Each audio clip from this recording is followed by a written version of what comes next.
ain't around no Victor Contis. We ain't around no white folks. We ain't around no suits. We ain't around none of them people. Who the hell we around that talking about some damn drugs? I've been in the game for over 30 years, and nobody has ever offered me no type of PDs for nothing, ever. Don't even know nobody that done them before. Clean fighter. Clean fighter, baby. Clean fighter. Clean fighter. So let the record state. Let the record state for the chat and all y'all niggas peeking through the windows. Junior's been tested 8 times. I repeat, tested a 8 times. A minimum of 8 times. That's 8 times I know about. For this fight. Yep. Anything else y'all got for me? Anything else y'all want to shoot at me? Oh, we got plenty, man. But look, look, and then check this out, man. To everybody that's listening, me being the asshole that I am, I've asked you for these damn, you know what I'm saying, for this information. And he told me straight up, he said, bro, this is what it is. And I said, all right, cool. And you showed me a couple of them, and I was cool with that. Man, people don't, I don't know why y'all ain't got it. I don't know why y'all ain't got it from my interviews.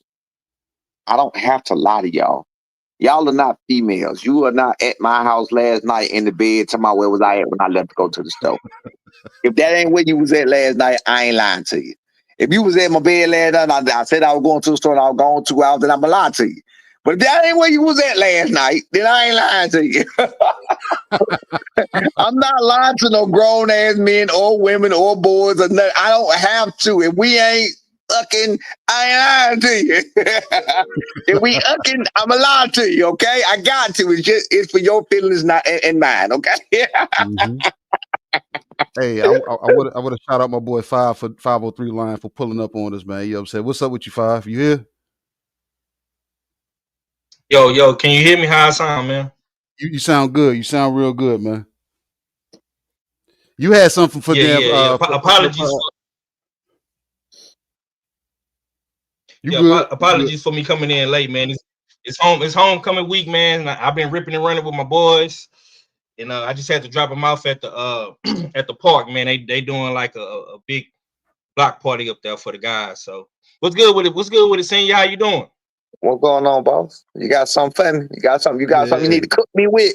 You got something you want to lock me up with, dog? Yeah, he wanted to shoot at you. He told me about this specifically. Hold on. You got the Atlanta hat on. You better shoot at me with the Atlanta hat. The black. Oh yeah, man. Hey, man. I had to put the ATL hat on for you, man. You know what I'm saying? You know, I'm in Houston, by the way, so you already know where I'm going. You know where I'm going. I gotta ask you. What's up? Quinn Randall, y'all didn't look good in that fight against Q. That's my dog. You know what I'm saying? Can I ask you a question? Do you feel like Did we beat him? Did we beat him? Y'all beat him. For hold sure. on. Hold on, Senior. Let 503 shoot. Run it. Shoot. To answer your question once again, y'all did win. No. Y'all did win against Quinn Randall. But I'm a guy, I'm all about how you win in the performance. The performance did not look good. Now, Quinn and Devin Haney had similar styles. Would you agree with that? They good boxers, right? They don't have similar styles at all. So Quinn ain't a good boxer? They don't have a pure boxing style? You can be a good boxer and not have a similar style to another boxer. They don't have. I'm gonna keep talking and I'm gonna tell you how they don't have similar styles. Go ahead. Or you want me to answer the question? Okay. So my answer to the question is they don't have similar styles. No. Right. Okay. So you say they got different styles, but they are both pure boxers. So what are you going to take into this fight dealing with that pure boxing style? Let me take it back then. You done so I can answer now? Yes, sir. Go ahead. So to address the Quinn Randall situation. Quinn Randall is about 6 feet, 6'1", 74-inch reach. Devin Haney is 5'8", 71-inch reach. That right there is a huge difference. Quinn Randall doesn't use his feet at all. He slides to the side every now and then or whatever else, and he uses his height, he uses his reach, he uses his jab hand, he uses his lead hand to slow down the action from a distance. Listen to me when I'm trying to teach y'all boys something. Devin Haney, on the other hand, what he does is he uses his jabs for the same thing, but his jab is more constant than Quentin Randall. His jab is a little more constant than Quentin Randall, but also in the fights that he's been in, his jabs were against smaller opponents, so that's why they were so constant. So it's more like a get off me, get off me, get off me, get off me. You can't come past this wall. You understand what I'm saying? Now, my question for you is, did Quentin Randall jab piece my son up at all? Was he jabbing the shit out of my son? No. But no. He was not. But he did slow Norman down. Okay. With his boxing skills. Would you agree? No. Did he slow Norman down, or did Norman slow himself down by smothering himself? Go back and listen to the interview I ever said in that fight. My son was lunching in, getting under that 74-inch reach, getting under his elbow and on the inside, smothering his punches. This is what I do, my brother. This is what I do. This is wait. And another thing, let me ask you this. So does being 22 years old and having your first 10-round fight make a difference than being 12 2 years later and being a world champion and making your third title defense? Does experience matter? It does. It does. It does. What are we talking about? I will say, let me follow up with you, Senior. I will say this: since the Q performance and that win that y'all got, y'all have progressed and evolved and gotten better. But people are gonna compare that fight to the fight that you're in now, because Q is a boxer. He's tall, rangy, uses a jab. And they're gonna look at that and they're gonna try to compare and contrast with Dev. That's why I actually. So when they try to compare and contrast and use, we're looking at Dev has a jab, Dev has good feet. Those are the main things that people are putting in. Quentin Randall is not jabbing a lot. He did not jab my son a lot, admittedly by you, and he does not use movement and feet a lot. Was he not all binded up with him, or was he using the feet sliding around the ring that whole fight? That's your question. Was he sliding around the fight the whole time? Sure, Q, you ain't gonna give my boy credit, but Q slowed Norman down a lot in that fight. He didn't. He wasn't hitting like how he normally hit. Norman, understand this. Norman smothered himself. You go back and watch that. I'm not saying nothing about Quentin Randall. I don't have no problem with Quentin Randall no more. He was under the boot. My problem with Quentin Randall, even at the time, my problem with Quentin Randall was he made a statement in an interview leading up to it, and this was my only problem with Quentin Randall. He made a statement leading up to it was, it's time for me to get top rank to drop him. So I'm like, I took that personal. You feel what I'm saying? Because this is a man with sons. This is a man, you feel what I'm saying, that I'm sure won't hit. And I'm sure I know he got boys or whatever, that you want your boys in the future. So now you talk to a man in me. I got a son, Quentin Randall age. My son 31 years old. You feel what I'm saying? So I got a son Quentin Randall with another son. So with that being said, like, hold on, bro. Now you fuck with my livelihood. Now you fuck with me as a father, telling me you trying to get my son dropped by top rank. That shouldn't have been nothing that came out of his mouth. That's first of all. That was the problem I had with Quentin Randall. Other than that, I had zero problem with Quentin Randall. You feel what I'm saying? Mm-hmm. That was the only problem I had with Quentin Randall. So let me ask you this, Senior. So after that fight, in the Santillion fight, was that the fight? Did you feel like if y'all didn't win, Top Rank was gonna give y'all walking papers? Yeah, definitely. Was that a setup fight for y'all to lose? Yeah, of course. Everybody know that. We was in his hometown. He was 32-0. He was just coming off his best performance with Alexis Rocha. It was his. They moved my son up just like they do other people. They magically moved him up. I think he was 13, so they magically moved him up from like number 13 to number 7 to make him eligible to even be in the title. I'm a realist across the line. You feel what I'm saying? So when it's in our favor or whether it's against it, I'm gonna tell you the truth about what happened. So they moved my son up, I believe, from 13. It was definitely outside of 10. He was ranked number 13 or something in the WBO. And they moved him up to number 7 so he can be eligible to fight Santillion. You feel what I'm saying? So, yeah, that was definitely what it was. But guess what we did? We overcame that. We overcame Quentin Randall. We overcame everything else. You really making my argument of when you bringing up Quentin Randall, saying that he didn't jab us to death. Devin Haney's supposed to have a jab, so how the hell he supposed to jab us to death? Quentin Randall couldn't jab us to death with 74-inch reach. With 74-inch reach, a pure boxer couldn't jab us to death. How is that possible? 74-inch reach, that's much longer than Devin Haney and Brian Norman. That's 3 inches longer than Devin Haney and 2 inches longer than Brian Norman. My point is, this is the point, bro.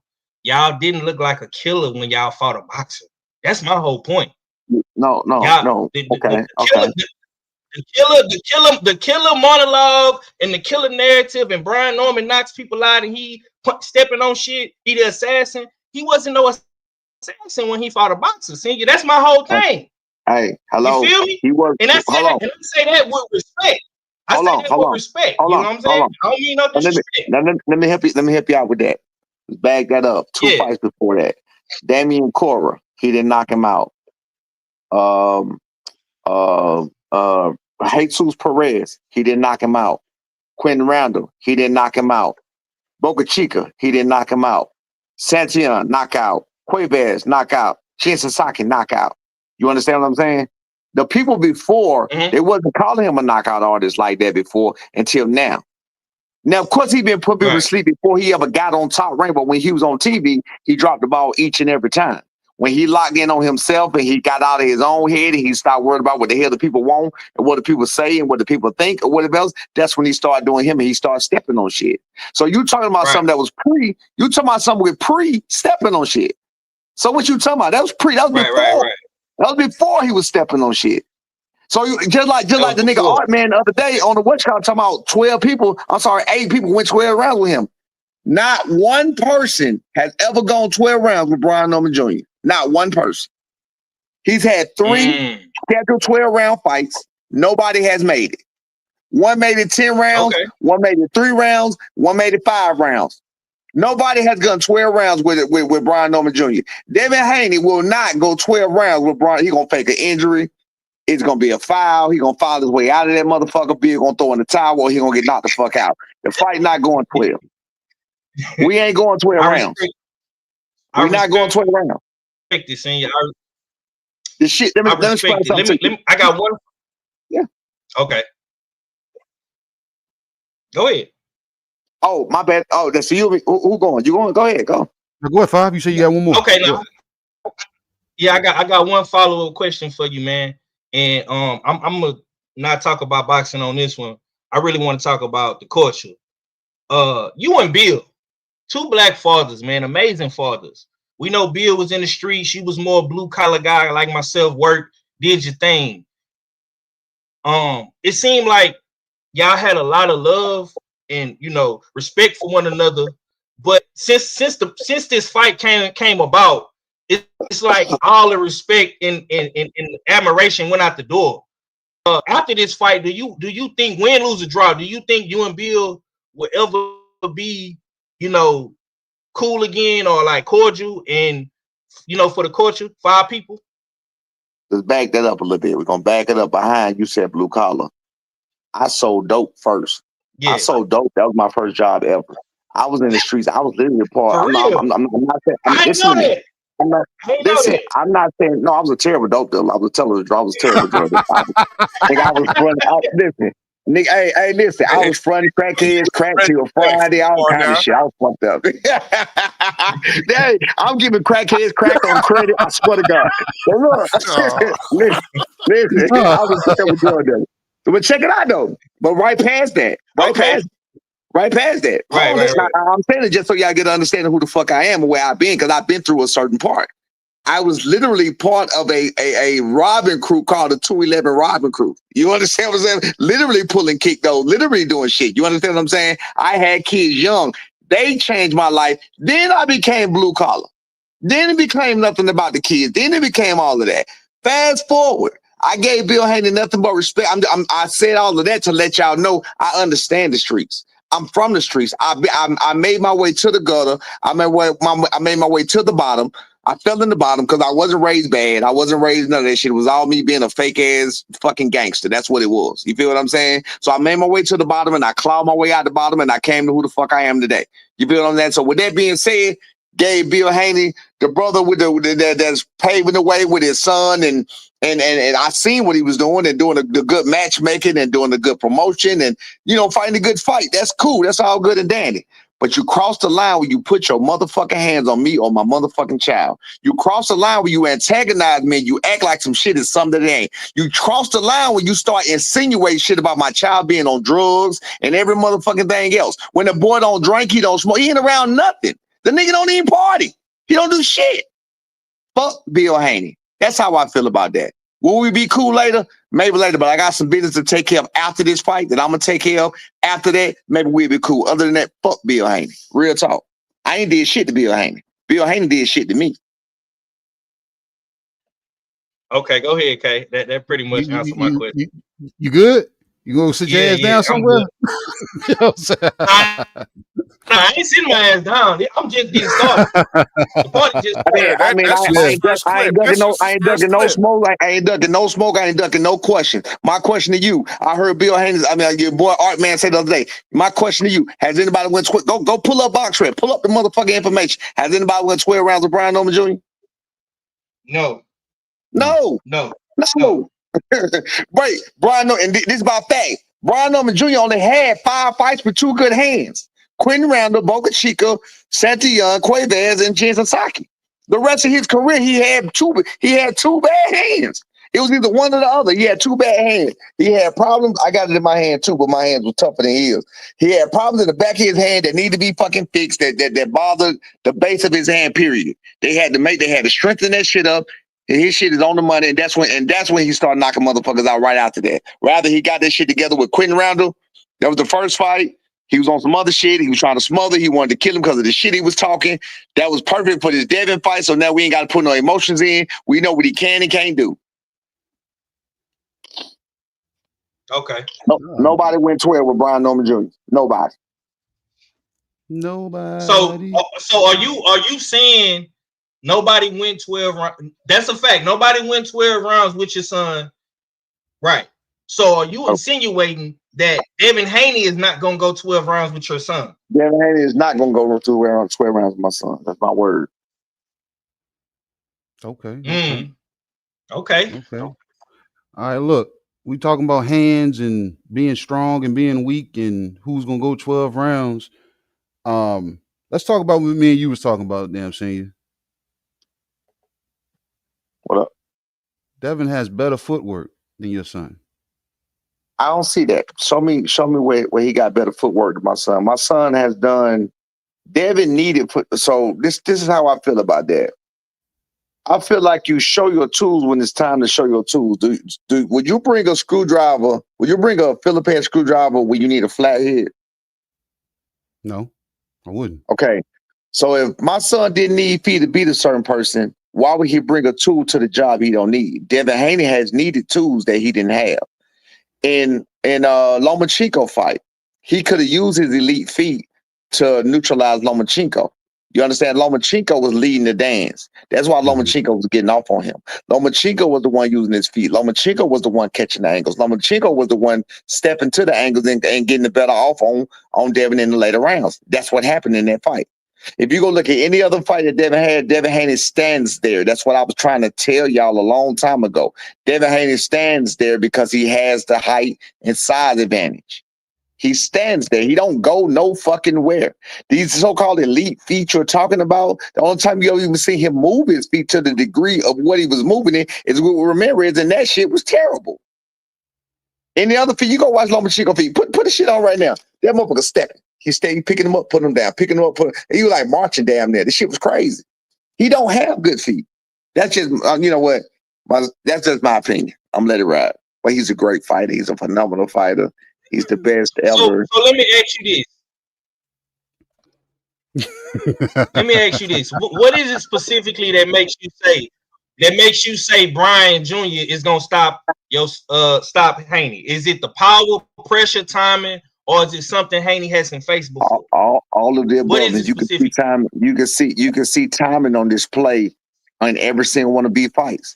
You got to notice his ability to punch when the motherfucker punch. You got to notice his ability to counter. You got to notice his ability to be willing to take one to give one. You got to notice his ability to be able to reach you, to be able to Elijah Flores just did the interview just a minute ago. That's what I was doing before I came over here. He was just telling y'all his ability to be one place at one time, and next thing you know, he's at another place. You feel what I'm saying? You got to understand it takes a lot of athleticism to get there and to do that. His ability to do that is so being that there's no wall between them, there's no glass cable between them. Being that Devin Haney and Brian Norman Jr. is going to be in the ring together with nothing in between them tells me everything I need to know. Devin Haney, there's nothing he can do to beat Brian Norman Jr. Nothing. Ain't no discipline. Ain't no discipline fight you talking about moving. Ain't nothing you can say that's gonna do it. Nothing. He can't run from him. You can run in the ring, but you can't hide. He gonna try to hide, but I know where he gonna try to hide at. That ain't gonna work because we smarter than that too. There's nowhere Devin Haney can go in that ring. Nowhere. So look, with the elite footwork that they say Devin Haney possesses, I heard you on another show and you broke it down and you said you've been training your son. I can't do that no more. I can't do all that no more. Well, go ahead. I'm saying you say you've been training your son to yes, he's like 19 years old. Yeah, 19 years old. So that's now muscle memory now, huh? Absolutely. Devin Haney needed footwork with Ryan Garcia. He didn't use it. That's when you use your tool. You pull out the screwdriver, you pull out the flat head when you need the flat head. You don't pull out the flat head when you need the Phillips head. It don't work that way. You gotta know that's part of maturity. You gotta know what tool you need at the time to need it. You gotta be quick on the draw. You gotta know what you need to do. You gotta know the adjustment. Matter of fact, that goes back to the corner also. Because there's times in sparring and anywhere else, I can't wait for my son to get his ass back to the corner. You feel what I'm saying? That's more corner work than anything. I need to tell you what's going on. I need to tell you what he's doing. I need to tell you how to handle it. You get what I'm saying? Mm-hmm. So that's more, in that degree, that's more corner than everything. Bill Haney should have told him to use his feet on Ryan Garcia. He won that fight easy as hell. He should have. These elite feet, what the fuck was they at in Ryan Garcia fight? Oh, let me guess. Oscarine made Devin move bad. Oscarine made Devin feet fucked up. Like, the fuck we talking about? This shit crazy when they talk about that. Oscarine didn't make Devin stand up. That's his shoot. Oh, and 3 pounds. Hey, senior. A lot of people have been saying that you've been doing a whole lot of talking on these interviews and podcasts, and y'all ain't locked in, y'all ain't focused. Could you address that? Because people making it seem like you're not training your son right now. So, how long does it take to do a podcast? An hour or two? How many days of it? How many hours a day is it? 24 hours in a day? So if every 2-3 days I do a 2-hour podcast or an hour and a half podcast, what the fuck am I doing for the other 22 hours? What we talking about? I'm not listening to me. Understand what this is. So when Bill Haney was out there doing all that talking with Ryan Garcia, oh shit, he got a call. Yeah. Can you hear me? Yeah. No, when Bill Haney was doing all that talking with Ryan Garcia fight, when Bill Haney was doing all that talking with Regis and all of that shit right there, was they saying the same thing then? Was they saying no?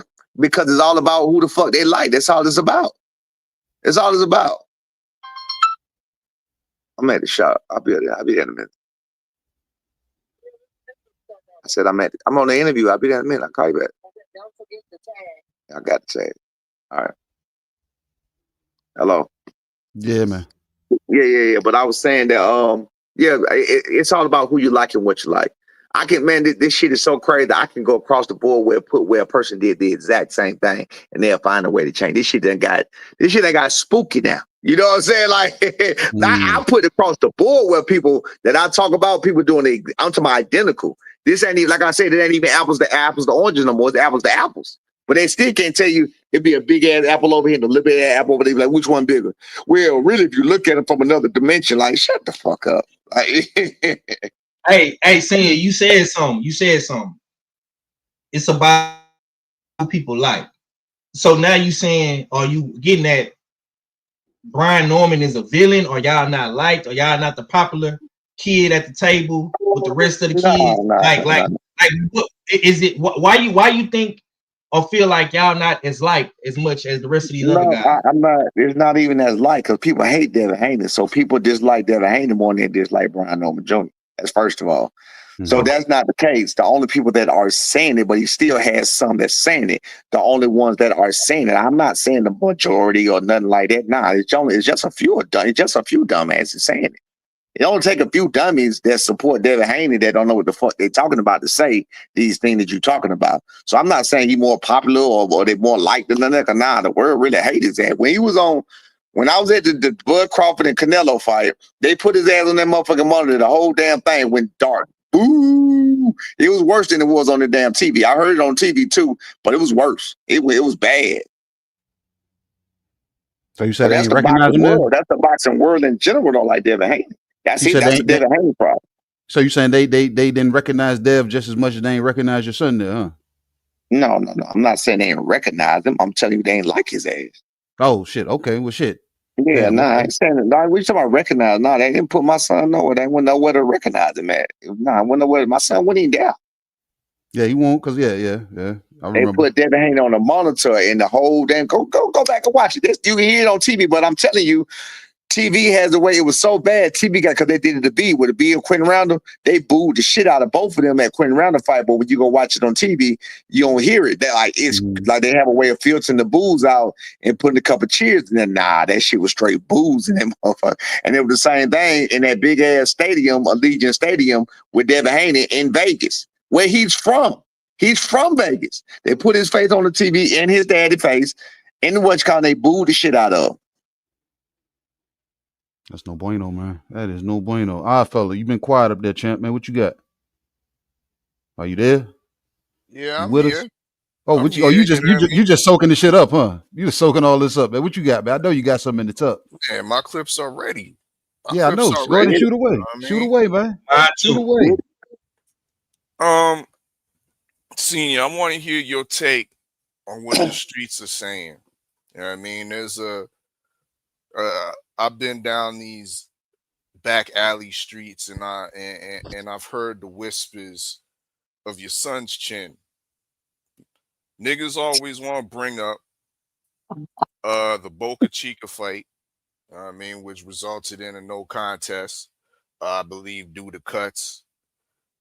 Niggas want to bring up the Cuevas fight, where I believe it might have been in the first round, where there was a little bit of a stunned Brian Norman Jr. That was caught with I believe a right hand by Freddie Cuevas, and there's been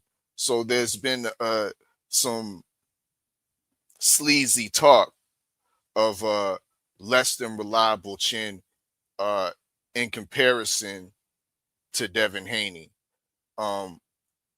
What say you on that salacious talk that I've heard in the back alleys of YouTube? Well, I mean, they're in the back alleys for a reason because they can't be seen in the light. Because when they get seen in the light, like vampires, they're going to get cooked. So when they come to the light, what you do is you say, Devin Haney, we saw him visibly hurt by Linares, a 135-pound old man, 38-year-old man. We saw him visibly hurt. We saw him visibly hurt by Jojo Diaz. We saw him visibly hurt by Lomachenko. We saw him visibly hurt by Ryan Garcia. We saw him visibly hurt by small guys that were 135 pounds. Brian Norman Jr., the ones that you're talking about, you said Cuevas and you said Boca Chica.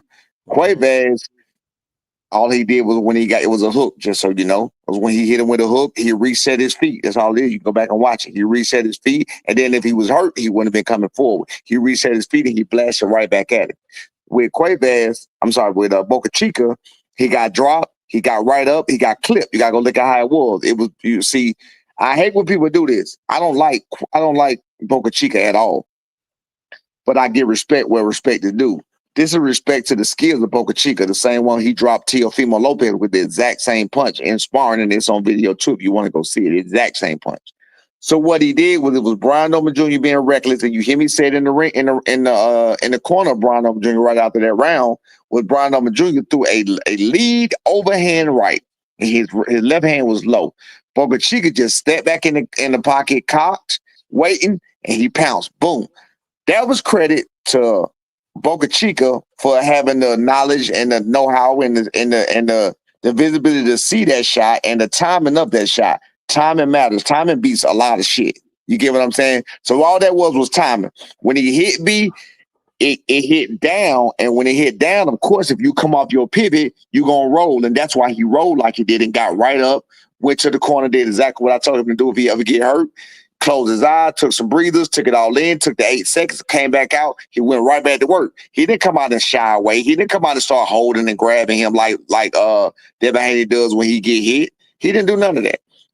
So I don't know what we're talking about. Like I said, you bring it to the light, it sounds like bullshit. It's fake gold. When you put it in the real light and you put that shit under that motherfucking under the micro dot, it look green. Start turning colors. He says fool's gold, man. Fool's gold out here, gold, man. baby. Start turning colors and shit. I keep telling y'all, stop fucking with me, man. Stop it. But look, hey, like I told you, you understand the premise of this, man. This is shit that's in the street. Absolutely understand the premise, and that's why I'm over here. But just understand who you fucking with. It's not Bill Haney. Bill Haney talking circles. There's a difference between me and Bill Haney. Bill Haney would get in here, and start talking to you and saying the same thing and repeating the same phrases and giving you catchphrases that all over and over. No. I'm smarter than Bill. I keep telling y'all that. I'm smarter than Bill. Bill not as smart as me. He's not knowledgeable with me when it comes to nothing, especially not boxing. Bang, he in bang. my sport. I ain't in his sport. Bang, bang. I mean, bang, bang. Let me see some guns in the chat because he's hold on. He's shot holes through that theory right there. You know what I mean? Let me see some gun emojis. What makes you chat, please? I want to ask Senior a question. What makes you smarter than Bill? Because I just told you, when you come to responding to a question, if you look at how Bill does it, right? Look at what he does and look at how he does. What he's trying to do, Bill smarts come from just like a Donald Trump type thing. It comes from using others, using what worked for others and put it in your place. Mine don't. Mine come from right here. Mine come from right here. I don't have to use shit. I don't have to look at what nobody said. You ain't gonna see me repeat what nobody said or what nobody did to make it work for me. Bill and Devin does it all the time. That's why you hear about levels. That's why you hear about B class fighter, here's C class fighter. I'm gonna show him his levels. That's why you hear his son, his character, his mini-me. That's why you hear him repeating Bill Haney. Guess what Brian Norman repeat? He repeats shit his daddy told him. He repeat theories that I gave him. He repeats shit like the weakest link gonna break. He repeats shit like you always trying to find reasons for excuses for why you can't do something, for reasons why you can. They came from right here. Ask him and he gonna tell you that. You feel what I'm saying? My theory don't come out there. My theory don't come from fucking Oscar De La Hoya. My theory don't come from these niggas. My theory come from right here. It come from life. It come from real life of doing this shit. I keep telling y'all, leave me the fuck alone when it comes to it. You can't fuck with me. Stop it. Do you think that Bill has kind of laid a blueprint out for this new era of father-son duo? Absolutely guys, not. Let me tell you why he didn't. He didn't. It's Floyd Mayweather. Hear what I'm gonna say? I know what I said. It's Floyd Mayweather. Let me tell you what he did. It's to be exact. You gotta remember, Bill Haney called Brian Norman to spar with Devin Haney right before this fight was made. Y'all know that, right? Mm-hmm. Everybody know that, right? Yeah. All right. So he wanted y'all to come to Big Bear, right? Huh? He wanted y'all to come to Big Bear, correct? We was already in Big Bear. Hold up. Bro. Okay. Repeat that for the people in the back, please. Bill Haney called Brian Norman Jr. to help him get ready for Ramirez fight and to help him get ready for the next 2 Ryan Garcia fights. Look it up. Y'all don't believe? Look it up. It ain't been denied. It ain't been refuted. Brian Norman Jr. said, "I'm not a sparring partner. No, I won't help you. And you're a potential opponent. I appreciate you." Bill called me on the phone. Bill called B on the phone. Gave us this whole spiel about the green print. Floyd did it. That's what he said. Floyd already showed us the script. Floyd already gave us the blue. It's the green print. Bill words. If he a man, he'll come on here and tell you he said it, just like me. If he a man like me, he'll come on here and admit he said it. You feel what I'm saying? Because when you say shit or when you get in shit, you can admit to it and circumvent your way around it because you solid through and through. When you're not solid through and through, you solid on top, and when you break through that shit, then you soft as fuck in the middle. That's what Bill is. He's solid on top because of what somebody gave him. When you crumble that shit, it crumble like marshmallow because he ain't shit on the inside. Now, like I just said, Green Print, he called me, gave the spiel. Look, we ain't gonna fight each other. I promise you we don't want to fight y'all. We ain't gonna never fight y'all, man. We don't never fight no black fighters. He said it. We don't fight black fighters. Ain't no money in that. Go look at his resume, nigga. He told me that. Floyd showed us the way. Floyd showed us the way. The money is in the black and green. That's where the money at. Those are fucking Bill Haney words. The money is in the black and green. It's not in the black and black. Ain't no money in that. We ain't gonna fight each other. We have no desire to fight y'all or whatever else. That's how I knew that nigga was trying to fight us or nothing else. Again, when you saw that through, so when you say black and green, the green print, when the you green saying print, black and green, green is Mexican. The green print, Mexican. Yeah, right. The green is Mexican. Yeah, okay. Yeah, that's always always been Yeah, okay. Nah, that shit came from Floyd Mayweather. They came from Floyd Mayweather per Bill Haney. He said that out his mouth. If he a man, he'll come on and tell you he said it. We were like, I appreciate it, but now we good. We're gonna hold it on. Thank God we did the very next fight. Look at us. We here now. Guess what? And I got all the legs to stand on, and Bill ain't got shit to stand on but motherfucking fake ass legs. Cause when you touch them, they gonna break. He ain't solid. He's some whole shit. Y'all got anything else for me? Cause I don't mind doing this shit. I know you Give don't. me something. Give me something. 135, baby. 135, 147 is a long way. You want to talk to me about the weight? Hold on. We got clips for you. I got plenty for you, but we got people in the chat say you capping. You capping again. You got somewhere to be. You gotta leave. I gotta get my daughter, but I'm good. I gotta get my daughter in, man. I'm good. Okay. Yeah. So let me ask you this: If Haney survives the 12 rounds, because you say he ain't gonna make it, would you consider that a disappointment, or is that still a statement, even with y'all winning? It's a statement for Haney, definitely. Absolutely, it's a statement. Yeah. Because he made it 12 rounds? Because he made it 12 rounds. Because he made it 12 rounds, yeah. So what would that say about you and what you've been saying? It depends on what happened.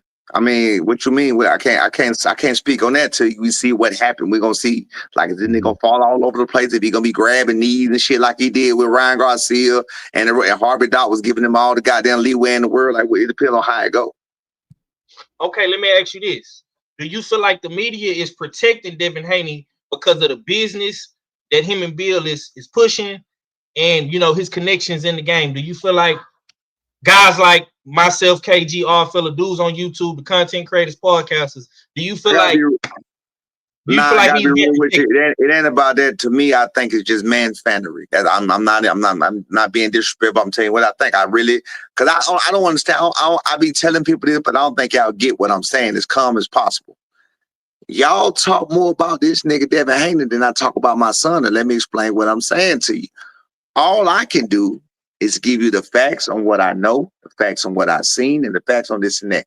I'm not all this motherfucker. Man, he's elite. Oh man, you ain't see that. I'm not bragging about shit. I'm not bragging about nothing my son does. I ain't bragging about a knockout.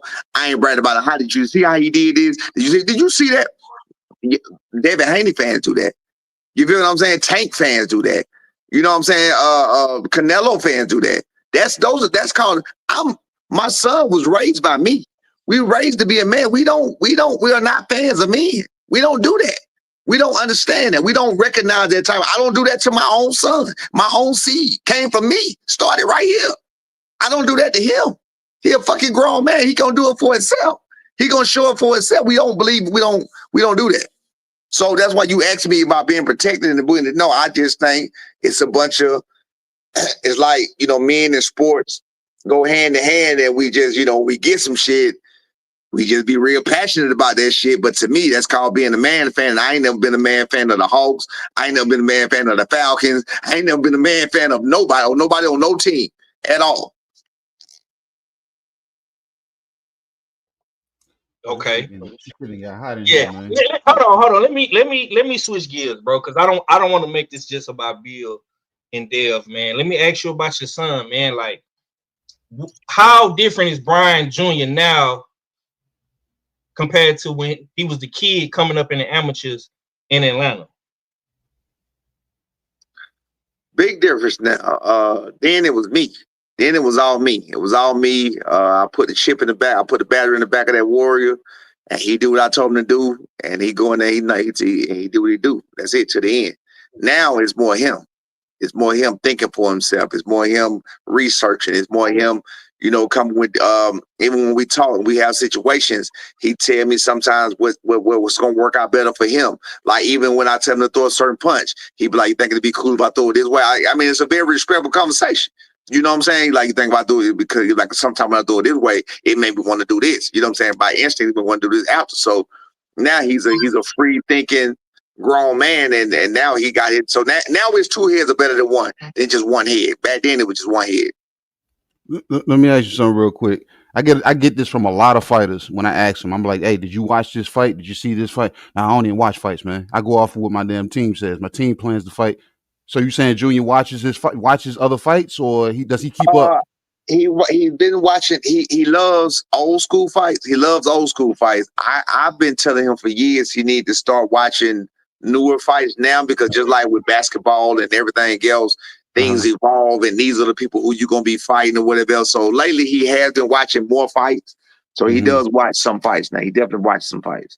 I was gonna tell you can convince him to watch more fights if you throw that vintage filter and put it over the newer fights. He'll think it's the old fights. No. He thinks to be real with you, because he was raised. So I guess I kind of overdid it. I overdid it, and I don't regret it. But I overdid it with both of my boys because of the era that we was coming up in. Y'all excuse me, I want to offend nobody, but we came up in the sissy era. We came up in the era with the sissy. I'm not being funny. We came up in the era with the sissy. That's serious. We came up in the era It's real. Yeah, we came up in the era where it was starting to be okay to be sissified. You feel what I'm saying? And what I did, I had beef so bad he wouldn't drink out of a pink. This is crazy. I swear to God, he wouldn't drink out of a pink cup. He wouldn't eat off a pink plate. I'm not lying to you. It's a true story. So I brainwashed him that much to that degree back then that, I kind of overdid it. Like I told him some stuff the other day that was kind of empathetic towards one of his sparring partners. And he was like, "But what they got to do with me? I got a fight coming. This is the best fight. This is the biggest fight of my life. I need to tone down what I'm doing for him." That's what he said the other day. I was like, I ain't saying you need to tone it down, but just do something another way, because I don't want you to, blah, blah, blah. You feel what I'm saying? But I guess I overdid it. I ain't mad at it. You know what I'm saying? So it's all for the good. It's all good. Speaking of sparring, you want to talk about sparring? Because everybody have been asking about sparring, and Bill wants to know. Y'all been real secretive with them sparring partners. Man. Bill wants to know. It ain't even about being sick. We had great sparring, but we had a lot of them. We had 9 that I could think of. A lot of them. We had a larger floor rate. That's right. We had a larger floor rate. I'm gonna give you something that's out in the open that I will give you right now. We had a larger floor rate. That's out in the open. We had what's my man name? Yeah, Justin Figueroa. Justin Figueroa, that's out in the open. Who else we had that's out in the open right now? Cam came through one day. Cam Walker came through one day. We had Cam. We had, mind you, this is a battle of undefeated. We had a super middleweight. All these undefeated. We had a super middleweight, 20-0, 14 knockouts. You feel what I'm saying? Super middleweight. You feel what I'm saying? Undefeated fight in the camp. You know what I mean? These are all undefeated. And in fact, we had I give him his credit to my man Keon Papillion out of Louisiana, 10-1. He came through to help through or whatever, but he had a situation that he couldn't really stay. So we had Keon Papillion. I think he might be 13-1 or 10-1 or something like that. So Keon Papillion came through. But like I said, battle of the undefeated. Like we didn't have losers in the gym. We didn't have no flunkies in the gym. We wasn't doing all that. We had DeAndre Pettis, 160-pounder out of South Carolina. You know what I'm saying? He came through right before the camp started. Like we had a lot of people, man. We had a lot of people. So these ain't little guys. You had anybody in Atlanta in the camp? Anybody in y'all neck of the woods in the camp? No. Okay. Yeah, like who? Okay. Like who? What you mean? Like, I seen Tay Jones post a picture with y'all. Tay party ball. Yeah, Tay was the end of sparring that day. Whatever day he posted that, Tay came through that day. He was in the gym. He was off work or whatever else. We have to want to get a couple rounds at the end, and that's what he did. He gave us 2 rounds. Okay. That's what's up. I'm just asking, man. Like I say, yeah, it's like I don't know the game y'all playing and all the war. It ain't no game. It ain't no game that you play. You got to understand. See, you saying you don't know the game we playing, but this is what you got to be asking yourself. The Norman camp and the Haney camp. No, Norman camp ain't playing no game. Bill playing game. Bill playing game. Putting out talking about the distance. Bro, Megatron not that good. Nah, hold on. Don't, that's how. You just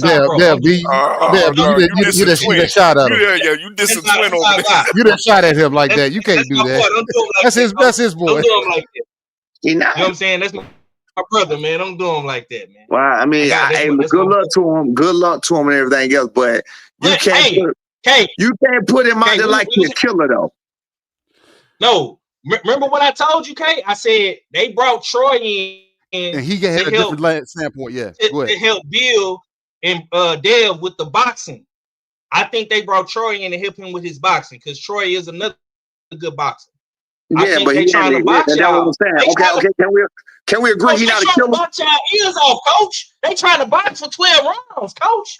Can we agree he's not a killer? Can we agree he's not a killer? I look. Troy is my homeboy. I talked to him. I done been damn to lunch with him every day. I think, nah, Troy's not a killer. He's not a killer. So I'm not saying this to be so I don't want people to because I believe in showing all fighters respect. Troy put his skin in the game. Troy putting his heart and soul into the game. Troy going around doing what he's doing. So I show Troy nothing but respect. I ain't got nothing but respect for Troy as a man, as a fighter, doing what he do. But when you come to trying to throw him out there like we supposed to be afraid of him, you just admitted yourself he's not a killer. So it's like, bro, what the fuck? You saying that you put it out there? Coach, he don't have to be a killer. No. My point was how Bill. It's how Bill listen to me. It's how Bill presented it. Yeah, he literally threw Troy out there and said, "Don't get scared now." What the fuck? Scared of what? So that's what I'm saying. This is not taking no shots at Troy. We in the same. We understand. Look, we under the same. Listen to me. Listen to me. We under the same umbrella when it comes to top rank. I'm gonna see him again. You feel what I'm saying? That don't mean nothing. But he ain't no killer. The fuck I see to his face. If you want to know, nigga, you ain't no killer. You feel what I'm saying? He not a killer. You just said he not a killer. He not a killer, so that's not something that you put out there. Brian Norman has put people to sleep, not just one person. He's put people to sleep, carried out on a stretcher. You feel what I'm saying? So none of the guys you got in the ring, right? What's his name? Kevin Newman. Go pull up Kevin Newman. The losses that Kevin Newman took, the one on retired at 16-7, one on retired at 9-4, and these was all Mexicans. Mexicans are supposed to be, the go-to for so-called slick black fighters. Well, we beat them. Well, we beat them because they flat-footed and in your face, supposed to be. You feel what I'm saying? And I'm not saying all Mexicans are like that, because I don't think Canelo flat-footed like that. You feel what I'm saying? So I don't think that way, but I'm just saying you bringing up a Kevin Newman who got beat by 3 Mexicans. That's the green print. He followed your green print and he lost 3 of them. That's crazy. Pull him up. Pull up who he lost to. And again, this ain't no shoot no shots at him. It's just like you can't put these people. Click on them now. Click on to see where he at now. Click on who he lost to. No. Go back up. Click who he lost to. Click him. Yeah, click on the actual. Yeah, click on the person. Come on, bro. Retired. Over with. Gone. Mexican. Ain't big. Never heard of him. You feel what I'm saying? Like, come on, man. You can't go putting this stuff out there like we supposed to be afraid of that. And then let me tell you this, bro. I'm gonna tell you this, coach. This is all the way real in my mind. This is what I feel. Y'all got picked for a reason. Bill Haney is you. I know you and Bill got y'all little issue, but Bill Haney is a good matchmaker. Hold on. Take it down a little bit. Take it, brother. Take it down a little bit. Now you being a man fan. Listen to me. Now stop being a man fan. Listen to me. They didn't pick. You are. They didn't pick us. Turkey told you they didn't. I'm giving you the smoke. This is smoke. Now you Are say you I'm being a hearing what man. I'm telling you? Are you hearing what I'm trying to tell you?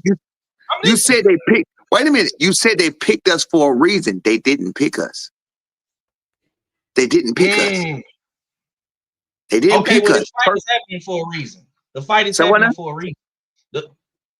Hey, Norman Senior and Devin Haney are fighting for a reason. All right. They feel that they can we're gonna see it. Hey, look, and after this, so right now we just doing number talking. Now we basing on opinions again, but we're gonna do number talking. So we come to opinions. I'm gonna tell you what I mean. We come to the facts. I can tell you what all the facts is. You can't tell me none of the facts. I'm gonna tell you what all the facts is, and we can base it on that. But right now, they did not pick us. They say even on the boxing boards they wanted Gervonta Davis or Shakur Stevens. He said it. Bill Haney said it out of his own mouth. Bill Haney was was hunting down Richardson Hitchison with his scary ass. You feel what I'm saying? He wouldn't answer the call. All of that. Richardson wasn't even on that so-called list. He was honorable mention. So the honorable mention. I do this, man. I do this in real life, big dog. You feel me? I can tell you the facts to where I can point to where you can find these exact facts. All you can tell me is what you think and what you thought and what you saw. That's all you can tell me. No, that's a fact. Y'all having this fight for a reason. They feel like they can beat y'all. Okay, that's what I'm saying. To me, they didn't pick this opponent. Got a phone call. Yeah, you got a phone call. His daughter called me. She's saying, "We yet? Hello? We yet?" Yeah, she said, "We yet?" What up? Nah, I'm doing something. What's up? All right.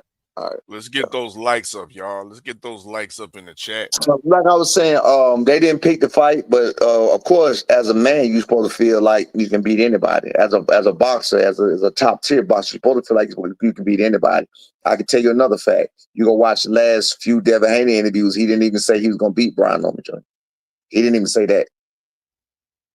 What he said was, "We gonna see." He didn't even say, "Go look for yourself." He said, "We gonna see." He said he gonna do what he gonna do, and I'm gonna do what I'm gonna do. That's what he said. That's like open ended right there. I don't know what He also said he also said on another interview about the Ron situation that he don't have a problem with losing as part of the game. You don't talk that kind of talk during the biggest fight of your life. Oh, let me guess, this ain't the biggest fight of his life. Him having a chance to become third division world champion and the biggest fight of his life. We know he had youngest undisputed, George Kambosos, whatever else. But now this is the biggest fight of your life because now you get a chance to prove what they said you wasn't. You get a chance to do what they said you couldn't do. You get a chance to redeem yourself in everybody's eyes. You feel what I'm saying? This is the biggest fight of your life. This is almost make or break. Because if you lose this fight by knockout, it's going to be a downhill. He going to get caught up by everybody then. And because what I'm going to do then is I'm going to point out everything.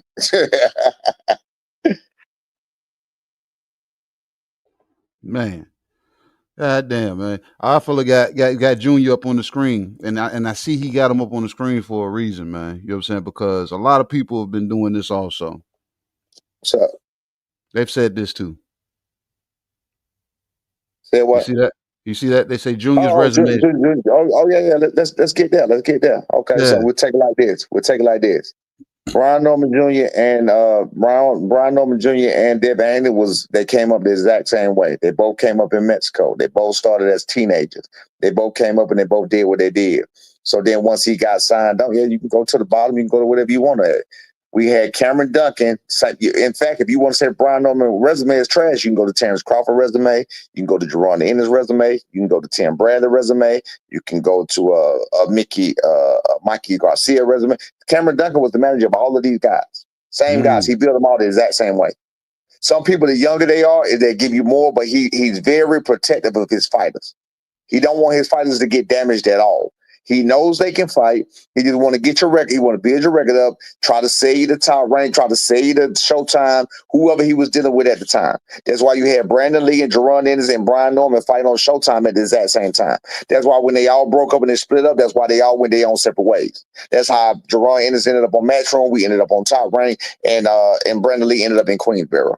I got all the facts, my brother. Encyclopedia right here.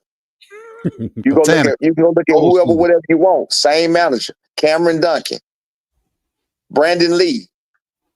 You feel what I'm saying? Brian Norman, Jerron Dennis. They was all at he was pressing them all at the same time.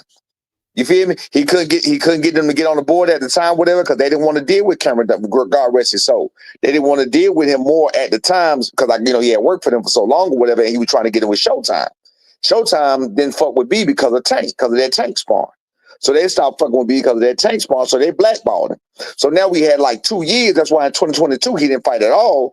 They had 2 years where they was making these false ass promises, and what we did was we just took some keep alive fights, some stay alive fights, and they did what it is. So from that point on, as you see, he was 22 years old. Let's not forget how old he is. We want to look at resume, but let's not forget how old he is. Let's not forget he ain't even reached his man strength yet. 25 years old when you reach it, he'll be 25 the day after this fight. So if y'all got anything else y'all want to say to me, we ain't acknowledging everything. We acknowledging everything you see. Hey, look, we know this right here. 32-0 is better than any record on Devin Haney resume. Go look for yourself. 32-0, which is what Devin Haney is better than any record on Devin Haney resume by the numbers. This man was ranked number 1 under Terrence Crawford, WBO. Go look. You got, hey, fellas, you all got any more? Because I got one last question. If y'all got any damn thing, because this is going to be off, you know what I'm saying, from what we was talking about, and there's going to be one, you know what I'm saying, the final question. So if y'all got any questions before that, go ahead and shoot away, fellas. Smoke me. I got a resume question. When you analyzing the opposition, who has fought the more dangerous styles? Your son or Devin? Brian Norman Jr. Let me tell you why. What's his name? Linares, 38 years. Gamboa, 38 years old. Been knocked out 3 times. Linares, 38 years old. 5'6", 5'5", 64, 65-inch reach. It wasn't really a power puncher. At 135, I'm sorry. These are little guys. At 135. Lomachenko, never really known as a power puncher. He really only had 16, 17 fights or something like that when he fought him, but he had elite feet, he had elite pedigree and everything else, but it wasn't no power to worry about. You didn't really have to worry about his power. So you really never had to worry about Lomachenko power. He usually stopped people with accumulation of punches as opposed to power punches. And he arguably lost that fight. Jojo Diaz, we already know that. He's a little guy. Who else we got? Ramirez, not Ramirez. Y'all see it. Ryan Garcia was his most dangerous opponent. Right, Ryan Garcia, Regis. Yeah, come on, bro. Go look at his feet. I just showed that the other night. I'm not finna do that again. You talking about his pop? Regis got a decent pop. Who? Regis. Regis going to the left. All he did was went to the left. Regis didn't even touch him. Regis had a T-Rex on. Go watch the fight. I just showed you the fight the other day. I'm not gonna go through that again. Go watch the fight. Never touched it. Never got nowhere near. So Regis is not a decent puncher. You didn't hear what I just said to you. Go look at the fight. Go look at the fight. Regis was nowhere near him. Have you ever been in the ring? Yes. So if you've been in the ring, how tall are you? I'm 5'9". So if you 5'9", you ever spar somebody? With short arms, about 5'5", 5'6"? No. Well, when you do, what it is like the Towering Inferno, almost like Sebastian Bordeaux. When you spar people that small, it's like you see everything they're doing and they can't do nothing about what you're doing. It's the same, especially when they're not athletic to go from there to there. Especially they're not athletic to cover the distance. They're not athletic to cover the range. Ain't no stepping, ain't no head movement, ain't no sliding, ain't no slippery slope, ain't nothing slick about it. It's when you spar a person like that, it's straightforward. There's nothing they can do. Okay. Yeah, not getting your head off the line, just moving, plodding around. It's nothing they can do. It's nothing they can do. Yep. It's just damn like you already know, senior. I call that shit being first. As long as you can be first, you're gonna beat that guy every damn day of the week. It's nothing they can do. You got anything else, Five? I've been doing it too long, man. It's gonna come from right here. You can give me what you want to give me. What you got, Five? You got anything else? Because I'm gonna ask him this question that you know what I'm saying. I got. I mean, okay, do your thing, man. We here. My clips are ready. I know. I was gonna pull one of them clips. And Senior got, Senior been shooting a lot of holes through plenty of our theories and so. Well, you know what I mean, not our theories, but these YouTube street boxing theories and whatnot. But and he's been graciously giving us the facts. So I hope he can continue when I shoot this Always. shot I right ain't gonna here. change it. I ain't gonna change nothing. I I hope don't he lie. can continue when I shoot this shot right here about Top Rank. I don't lie. You know what I What's mean? up? Let's talk about Top Rank. True or false, you did the Team Norman has re-signed with Top Rank, correct? Well, if you know anything about how the structure of top rank goes, is when they get you in the top when they get you in the top 10, you get an automatic extension, and when you become every title you win, it's an automatic extension. Oh, okay. Okay. Do you have any information in regards to Top Rank's future? Of course, Top Rank has spent a great time being broadcasted by the. Well, I don't know anything about that right now. We ain't got to worry about that because you know what we fighting on right now. But at the same time, with that being said, I just saw a fight announced on ESPN Knockout on November the 15th. So I don't know if that's where they looking to go, but that fight is out there. That's where the Emiliano Vargas, and I saw Richard Torres on that fight. I just saw them announcing that. So Okay. that's on ESPN Knockout. So apparently they got some kind of association still with ESPN, but I don't know anything about none of that. I mean, it hasn't been my concern because it don't matter to us right now. Indeed. Okay, yeah, because that fight, the next upcoming fight, of course, with Devin Haney is a Ring Magazine associated Big Turk financed fight.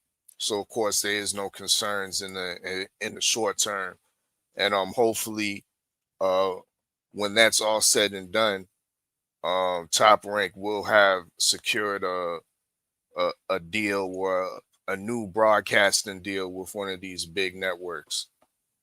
But go ahead, KG. No, I really that's the question I was gonna fire off, but man, B know I talked to him pretty much throughout the damn week, man. You know what I'm saying? So it's, you know what I'm saying, anything I damn say to all the time, man. We need to talk to this nigga. yeah. So look, hey B, that's why I've been sitting back, because you know I talk to you. I'm letting my brothers down, you know what I'm saying, fire off the shit that they've been hearing in these damn streets, man. And I'm trying to think, I'm sitting here thinking, racking my brain, is anything else ridiculous that we've heard, or not even ridiculous, just something that's damn off-putting, you know what I'm saying, when it comes to, you know what I'm saying, Brian Norman Jr., you know what I'm saying? Because like I said, I'm looking for somebody to send me a video of these elite feet. I asked you this. You sent me George Cambosa. That shit was crazy. I sent you some elite feet earlier today, man. You said it was the best footwork you've seen. Oh, you talking about your shit? Oh yeah, that shit was hard. No, but shit I seen. That was the best shit I've seen since I started. You stupid, man. Don't gas me up like that, man. No, but like I said, because based off, and I only can speak off of what I see and what I know. You know what I'm saying? And it's not even me talking to Senior. Me seeing the stories, because I watch everybody's stories. You know what I'm saying? I'm like, Junior, I ain't never seen this cat leave the gym. And like when you was talking about Crawford and Canelo, I called you, right? And when I called you, I said, bro, I said, Junior out there? What did you tell me? Tell me what you told me. You said, no, he stayed back at work. He working. Yeah, he locked in. Yeah. So look, to say that just sparked a question. And I'm hearing this a lot now too. They say your son overtraining. We just talked about that. I know we did. You must have missed the question. It ain't no they. Don't say a they. You talking about Greg Hackett Lane, man? Come on, man. It came from a bomb, dog. Not bomb. I'm sorry. It came from a knot. So didn't he just want to fight? What are you talking about, man? What are you talking about? Yeah, don't do your homeboy Greg like that, man. You know what you doing, man? You said you told me he want to fight. You told me he want to fight. You know what I'm saying? It's your homie, man. He want to fight. Right. Come on, man. He want to fight, man. Get up hey, let's just say, I guess I'm cooked on that. I don't know what to tell you, man. Bang, bang. Let me, bang, let bang. Me, hey, I got a good question for you, Senior. So if Haney tries to clinch, slow the pace, or box safe, how does your No son comment. force him into the? No comment. I ain't got time. No comment. I ain't talking about none of that. Oh, We ain't doing okay, that. okay. Just know I got something for everything. Just know that. You got something No for comment. I everything. feel you. I got something for everything. You got something for Saudi Arabia. Got something for everything. What's the? Are we gonna be secure in Saudi Arabia? Of course, with the acclimation process. Are y'all gonna get out there in a timely fashion so you have enough time to Yeah, we about that 2 weeks early. 2 weeks early, and you will be able to establish yourself in a secure, safe area, because we know there's been horror stories from certain boxers when they go out to Saudi Arabia. So you say you got, you know what I mean, you got something for everything. I'm just putting out those cautionary tales. Yeah, don't go out there and I put them. mean, we know about it. We know about it. We know about everything they saying. We know about everything that's happened in the past. And of course, that's what you do. You got to learn from the past and learn from, from the people that came before you or whatever else. But I mean, I'll probably be out there walking around doing what I do, but Brian Norman will pretty much be out of bounds. You'll find him a good source of water and food. Right. Yeah. Probably bring it with us. Okay, that sounds good. Yeah, that's smart. That's smart. I would do that. I would do that. That sound very smart. Okay, do you believe Haney's team is even confident about this fight, or are they underestimating what's coming to them? Do I believe what? Do you believe that the Haneys are confident for this fight? No. Or are they underestimating I ain't what gonna say no. I'm sorry. I'm not gonna say no. Yeah, you have to be confident. You have to be confident to come in and do this. But I know Bill worried, because I know I will be worried. And I'm just being real with you. I would definitely be worried. So I know for a fact. Why you say being worried? Because again, he got the reason I didn't get to finish. This gonna touch on what you asked me about more dangerous. Bill ain't. I mean, I'm not sorry. Devin ain't never been there with no puncher like that, and the puncher he was in there with, he got hurt tremendously by. We saw what happened in that fight. So, with that being said, I will be worried because I watch my son and I watch what would I do and what would I tell him to do. What I'm saying? How would I beat him? That's how you got to do that too to fix your flaws. You feel what I'm saying? Mm-hmm. And I've seen a few things, but the few things I've seen is only going to get you a shot or two off. It's not going to get you a win. So the things I've seen to do to possibly neutralize is you're not going to neutralize what he do, but the shit I'll do is going to land a shot or two. In other words, is what I'm saying. Like, but he's known to fucking take a shot or two, like I said, to give a shot of 3 or 4 or 5. So I will be worried. Like I don't see he beat Brian Norman Jr. is at a case where you see, like you asked, how do you beat Devin Haney? Oscarine or not, we've seen how to beat Devin Haney. There's a blueprint of how to beat Devin Haney right there. How do you beat Brian Norman Jr.? Nobody's ever beat Brian Norman Jr. So there's no blueprint on how to beat Brian Norman Jr. There is one. You say, do you go to his body? Do you do this or you do that? I saw some videos of him going to the body. I heard somebody possibly saying go to his body. Smart move. Only problem about going to the body is you got to be there. You got to be there. So if I got a fighter like Devin Haney that don't have no power, no respectable power, and you gotta stand firm to get those body shots off. The right ones. To get the right body shots off, you gotta stand 10. I want to follow up. Go ahead. Hold on. You said Devin Haney doesn't have respectable power. Why ain't nobody just jumped on him then? Because they fucking 5'5" with 64-inch reach. The person that jumped on him, you go look at Ryan Garcia, and I think round 5 or 6, whichever round that was, when he did just that. Was start welling punches. He started knocking Devin hands around, and he dropped it. So you saying matchmaking, man, matchmaking. They too small. They're not physically strong. They're not physically big enough or strong enough. We can see this. Hold on. This is the misconception that people have. That Devin Haney is longer than Brian Norman Jr. He is not. People think that he can hit him without getting hit. He cannot. With Regis, he could. With Ryan, he could not. With Ramirez, he could not. The way he was able to do it, because Ramirez would not punch. You understand? Go click on, let's go to the best. Let's go to the best. You know, I'm not going to do that. Never mind. Don't do that. Hold that clip. And look, I'm not trying to dare put you out there, you know what I'm saying, in certain spots there, you know what I'm saying, because I know, you know what I'm saying, what we've already discussed and everything, you know what I'm saying, so, yeah, so, you got it. You got what you need to be on, man, but, what was I going to say? Okay, while you thinking of that, I want to ask you, what's the hardest lesson you ever had to teach Brian Jr. inside or outside the ring? The hardest lesson? Yeah, I got him thinking. You see, look at him. Look at his face. I'm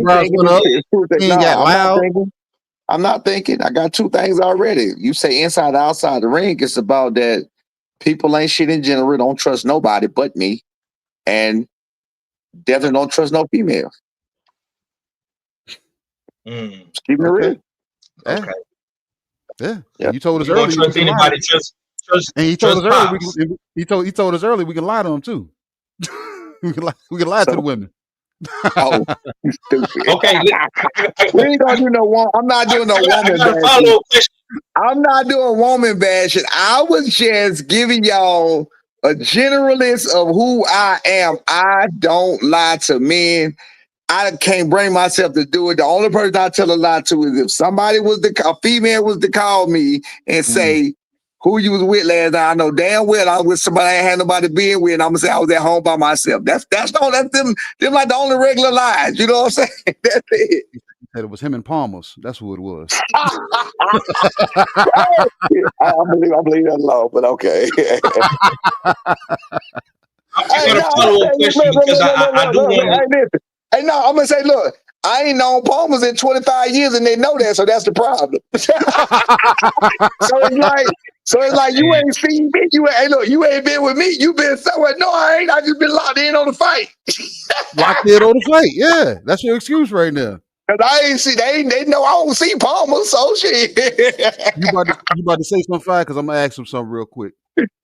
Yeah. I got a follow-up question about the upbringing of Junior. So, Coach, when did you realize your son had that dog in him, the real fighter mentality, to take him to that next level? 14, 15 years old, man. About 14, 15. What was it? What was he doing at 14 and 15? Shit, knocking niggas. That's what I was just telling y'all. That's what about the steroid when I was. He been knocking people out since he's about 15. But in the gym, at least 15 years old. Grown men. He had grown men afraid to spar him and everything. Okay. So when he was knocking. When I said a minute ago about was he on steroids back then? What am I missing? Okay. Go ahead, Kay. You on mute, bro. Yeah. I done lost my damn point. You know what I'm saying? Because like I said, we been covered quite a bit, man. You know what I'm saying? This man is in here. He open book. And like I said, everybody that's in the chat that's listening. This man is in here. Hold on. This man is in here not talking in no circles, not ducking no smoke, not saying, who you want to fight? Who would you like? He ain't right here going to be, like Bill Haney do. He ain't right here ducking none of that. That's what called being a real man is. So whoever told me I need to pick up some game from Bill, I wish the hell I would. Ain't nowhere in the hell. You feel what I'm saying? I raise men. I don't sit there and try to take what men are. He go try to take what Floyd Mayweather are. He try to take Floyd Mayweather blueprint. He doing all that. Nah, that's my whole shit. I don't do that. I make my own way. I'm gonna say this though, Senior. I do hope you and Bill work out problems out after the fight, man. Bill, I deal with that. Nah, after I work out what I gotta work out, then we'll work it out. Yeah. How you gonna go? I just want the Black fathers to all be on the same accord, man, because y'all doing something. I understand, but certain things you can't. But it's certain things you can't take back. You got to understand that. Certain things you can't take back. You know, he said, do you understand? He said, fuck my mama a week before she died. Do you understand that? Yes, sir. Yes, sir. I do, man. Do you Yeah, understand that my mom was I do, on her man. deathbed? Do you understand my mom was on her deathbed when he said "fuck your mama" over and over and over? And my mama ain't never did shit to nobody. Do you understand that? Yeah, man. That was crazy. What the fuck my mama had to do anything? I was thinking in my mind, because of course my mama ain't never died before, of course. So I'm like, of all the times a nigga come saying fuck my mama, I ain't never had it. A nigga come out the blue a month, a week before she died and say fuck your mama. Oh, okay, bet. You think I'm gonna forget a nigga that say, man, fuck that nigga? Nah, we ain't cool. Hey, I can't argue with that. I can't, bro. You got me with that one. I ain't gonna lie, man. But hopefully, y'all can be cordial, if anything. You know what I'm saying? I don't, hey, but it is what it is. Nah, fuck Bill Haney. I'm gonna deal with I got some other shit. I got some other shit to deal with Bill Haney, and then fuck Bill Haney for what? Bill Haney's a fucking faker. He's a fucking fraud. Fuck Bill Haney. I ain't got time. So basically, what you're saying is it's gonna be fuck Bill Haney for life. Fuck Bill Haney for life. My mama gone for life. My mama gone for life. She ain't coming back. Fuck Bill Haney. Right. You said that's on a honey pack, man. That's on a honey pack. Yeah, that's That's crazy. You know what I I'm saying? tried, I tried. Bill Haney said he didn't say fuck my mama, then she got out of the hospital, she got better. He said fuck my mama and she died. Fuck you for life, Bill Haney. Ain't nobody else came to me, said fuck my mama. Ain't nobody else came to me, brought up my mama. They had nothing to do with nothing. You feel what I'm saying? After your mama just fucking died, nigga. Like, what the fuck, bro? Ain't nobody doing that to you. Ain't nobody bringing your mama up. What the fuck we talking about? Right. And I'm not saying I would. Like I said it did, because I'm like, damn, bro, didn't your mama just pass away, nigga? Yeah, that's real shit. I tried, Chad. I tried. It's fuck Bill for life, and he's standing on it. It is what it is. Don't say 5 ain't try. I'm a black father, all the black father, Brian the black father. We all black fathers in here. I want the black fathers to be together, but I can't, you know what I mean? Hey, you can't talk about nobody mama. Yeah, that's what you don't do. You know what I'm saying? Condolences to your mama. Appreciate it, dog. Yep. Yeah. Hey, B. One your sister in the chat asked you to speak to the figure it out comment. Shower. Yeah, you already knew who it was. Yeah, my sister. I can't think of no other sister I got on here. So Shower. I mean, on this one, on this channel, I know I got like Miss Black Panther, Green House people. Yeah, Shower. Figure it out. Oh, no, on the Quentin Randall shit. So that was a situation of, I knew my son was beating him. He wasn't listening to what I was telling him to do. He kept smothering himself. Kept telling him to use the jab for range. He kept hopping his ass in or whatever the case may be. I said, listen, man, this is his first fight with two good hands. So I said, we need to make a statement in this fight. It was at T-Mobile Arena. It was on Shakur Stevenson undercard. So there was a lot of eyes, and it was in Vegas. There was a lot of eyes on this fight. So I needed him to make a statement in this fight. He wasn't doing what I was saying do. So I told his dad to figure it out. They usually always work because he gonna figure out a way to win anyway. But I told him what I was telling him to do is figure out a way to get him up out of there. That's what I told him. I knew he was gonna win anyway. So I wasn't saying figure it out as far as the fight though. You feel what I'm saying? Like, nigga, get it together, figure it out. You know what I'm saying? Like, take his ass up out of there. We needed to get him up out of there. We knew he wasn't gonna lose. People keep bringing up the Quentin Randall fight, but like I said, even you just admitted, Quentin Randall didn't do shit. He didn't do anything. I know Bill Haney brought up that fight twice. I know why he brought it up, and I know what his son does that he think is gonna work. That shit is gonna be the worst thing he can do. He gonna get knocked the fuck around. I know what you think he's gonna do. It's not gonna work. The only reason why I brought that fight up is because I'm from Houston and I know Q. That's why I brought it up. Yeah. I mean, look, let me say this. I actually rooted for him, and I rooted for him a couple of times. Oh, Polanco, I actually think he beat Polanco. I don't know how people saw it a little different when because he was popping the shit. He was jabbing the shit out of Polanco. You feel what I'm saying? So I don't think Polanco won that fight personally, but I guess that was just me. It is what it is. But I personally was rooting for him on a couple of fights.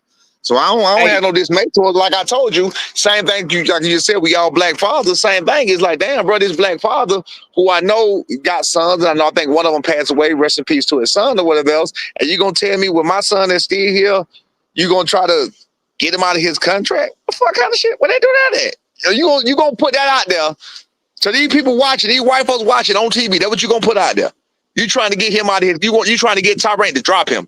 Why not say I'm trying to get Tyrant to see I'm worthy and they'll pick me up? The fuck would you say I'm trying to get them to drop him? Why?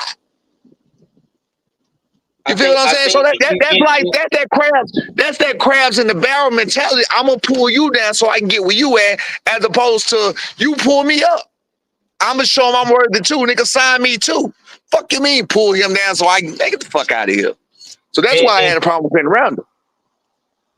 Right. I think Q said that coach in his defense to try to get in y'all spot. He wanted y'all spot respectfully. Understand this. Understand it. See, when you go to saying you think, that's what we differ at. You ain't got to think with me. You ask me how I feel. You ask me what I say, and I'm gonna tell you. That should be the same way with him. You feel what I'm saying? We ain't got to think nothing. If you wouldn't have said it, we wouldn't be thinking. We'll know what he meant. We'll know what he was saying. Yeah, I'm gonna have to ask him about that for sure. It don't even matter now. That shit old. That shit we at where we at. He at where he at. You ain't got to ask him nothing. He ain't got to explain to nobody about nothing. We ain't got to talk about that. That's cool. That's water under the bridge. We did what we had to do. He did what he had to do. We won. We on to the next. He on to the next. And I hope he do well in his career. I'm not wishing bad on him. I'm not wishing ill on him. Mm-hmm. I'm not wishing that he lose. Like I said, I rooted for him in a couple of fights. Mm-hmm. I just had a problem. No, that's my only problem that I had with him at the time. I'm not saying it's fuck Quentin Roundle for life. No. It was just that moment. You know what I'm saying? It was just that moment. Yeah. I don't have no problem. I don't have no problem with Quentin Roundle. Quentin Roundle ain't even a bad enough guy for me to have a problem with. Yeah. I respect the man. I respect the man in his children's life and trying to better himself and coming out of prison and doing what I respect that to the full. How can I not respect that? Mm-hmm. Right. So I'm room for Quentin Roundle. Ain't no fuck Quentin Roundle for life. We cool. You ain't got to ask him about nothing. It's just he said what he said. It is what it is. We ain't got to ask no questions about it. Yeah. Okay. So what's one thing that fans don't know about Brian Jr. that will surprise people? I ain't got nothing to say because it's pretty much an open book. Oh, I mean, I've said this before. I don't know if you know. I mean, he's a very intuitive, intellectual young man. He likes to read. He loves to learn. He does crossword puzzles. He likes to put the phone down. So if you ever talk, he don't have no social media on his phone at all right now. That's why you don't see me tagging him in nothing. That's why you don't see him in nothing. He ain't been on social media in a couple of weeks now.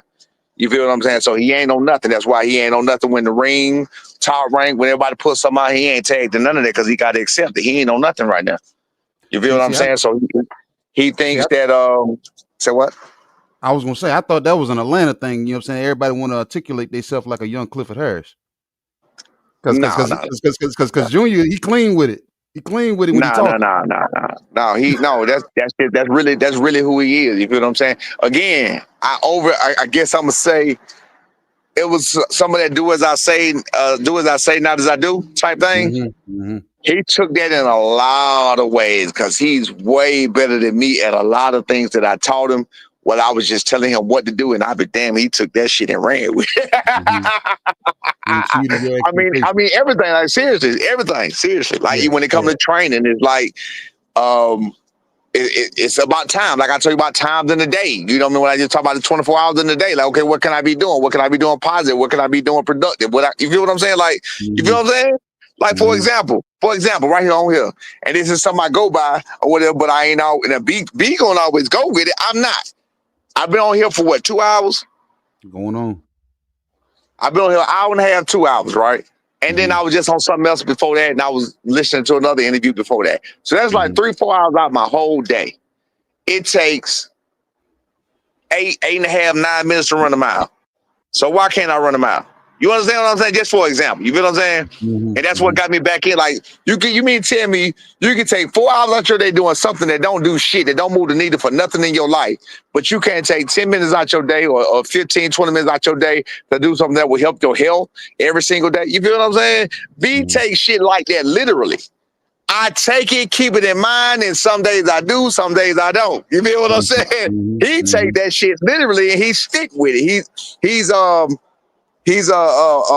you call it? Disciplined enough, because that's what he about. It's all about discipline. He's disciplined enough to stick with everything he say, and that's what he do. He get up at 4, 5 o'clock in the morning and go run when like he's supposed to. I'm not getting up at 4, 5 o'clock in the morning. Well, the zone was just here. The zone was here 2 weeks ago.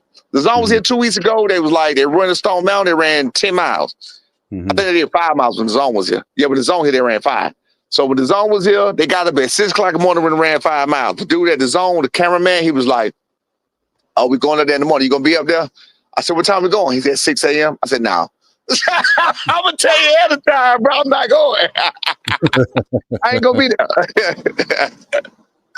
I ain't gonna be there. So I ain't even gonna lie to myself. I ain't gonna be there. B, he take all that shit literally. He stick to it. He go with it. This what we doing.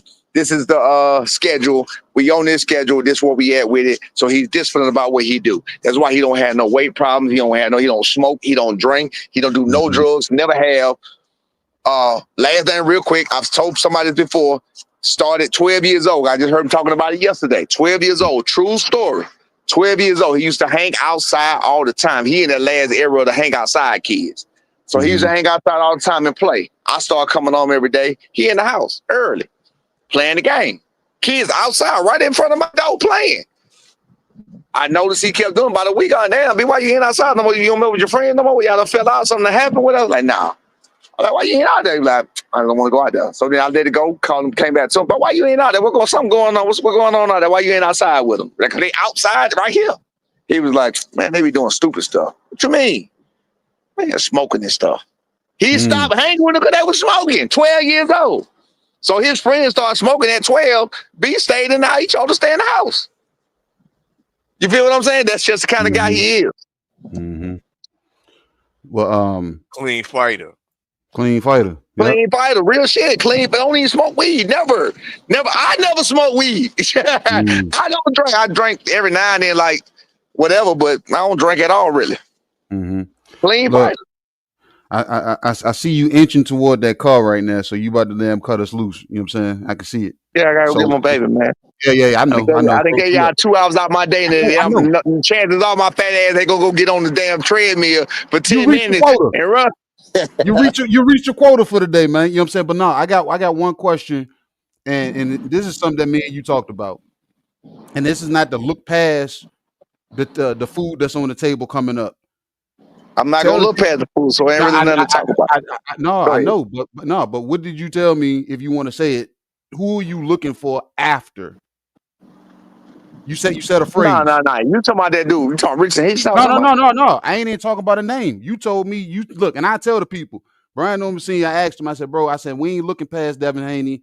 I said, but who are you looking for after? And you told me, you said, bro, whoever they said is elite. Oh, absolutely. That's who we're looking for. Whoever they say is elite. Yeah. But that may be after this. Listen to me. I gotta put that caveat in there because B needs a homecoming fight. So yeah, do that. Yeah. If his homecoming fight is a whatever step on your type guy, Mexican type guy for a showcase type fight, then that's what it's gonna be. But that's who we want in general.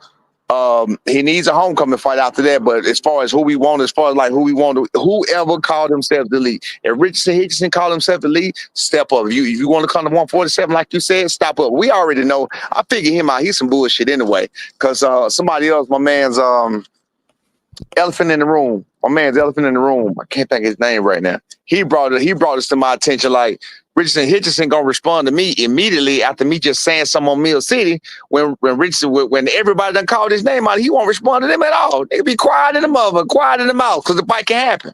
Sabrina Matias, he won't say nothing. Gary Antoine Russell, he won't say nothing. You feel what I'm saying? All these guys call T.O. FEMA, everybody call Devin Haney.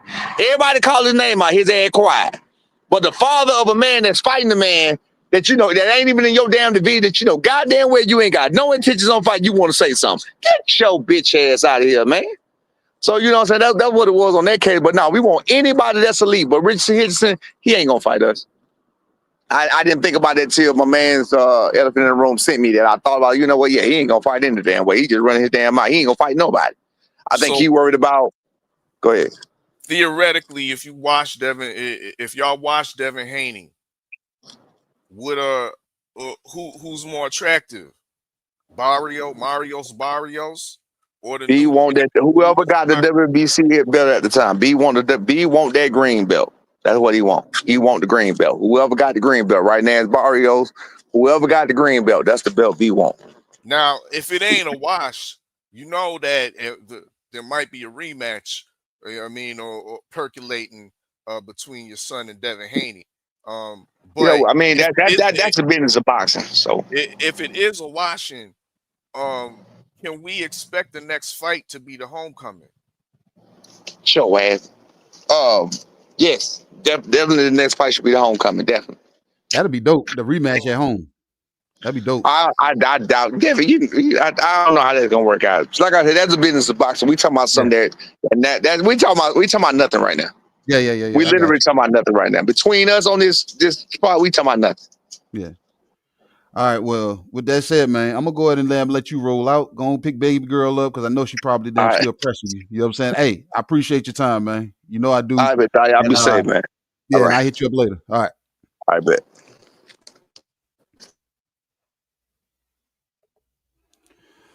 Fellas, I look, hey, fellas, I say this at the end of Tales from the B-side. You know what I'm saying? And I want y'all to respond to it.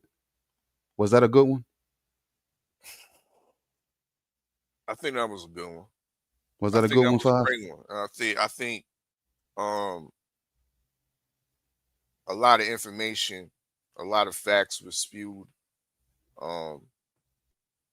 We were able to get off a lot of questions that not only we probably had inside ourselves, but we represented a lot of what the chat had in their minds as well. And we gave the platform to Senior with the opportunity to share and express his thoughts uninterrupted. I mean, and assisted with screen share to validate some of his points. You know what I mean? So I think most definitely the chat was jumping, the chat was engaged on all aspects. I think it was beneficial and it was a good look. Once again, I salute Senior for pulling up and sharing 2 hours of his time and not dancing around nothing. When the questions were posed about his son's chin, he stood right there in the pocket and told and admitted, yeah, my son got knocked down by Boca Chica. But what did he do after that? Mm-hmm. You know what I mean? We talking about quick recovery. You know what I mean? Yeah, he got stunned against Freddie Cuevas, but what he do after that? Yeah, he was taking those shots and firing back and putting holes in the theories and the questions that we was giving him. And this is what we was trying to do with this Sunday shootout. And I think, yeah, we were successful with it. Yep. Man, hey, shout out to the damn chat. Everybody that's been here for, you know what I'm saying, the entirety of the show, people that's popped in, popped out, you know what I'm saying, people came in late, you know what I'm saying. This does have replay value. Five, you there?